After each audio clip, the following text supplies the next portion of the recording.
L'eterna ricerca dell'uomo. Paramahansa Yogananda. Aum. La parola universale, simbolo di Dio. La voce della creazione, l'invisibile vibrazione cosmica.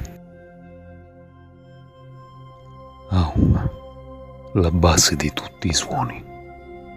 La parola universale, simbolo di Dio.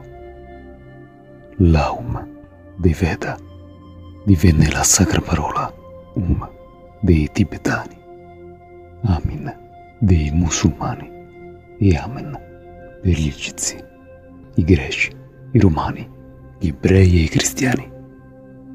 Amen in ebraico significa sicuro, fedele.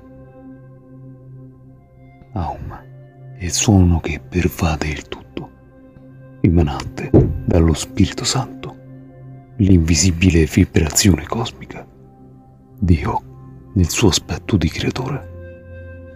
La parola o verbo della Bibbia, la voce della creazione, testimone della divina presenza in ogni atomo.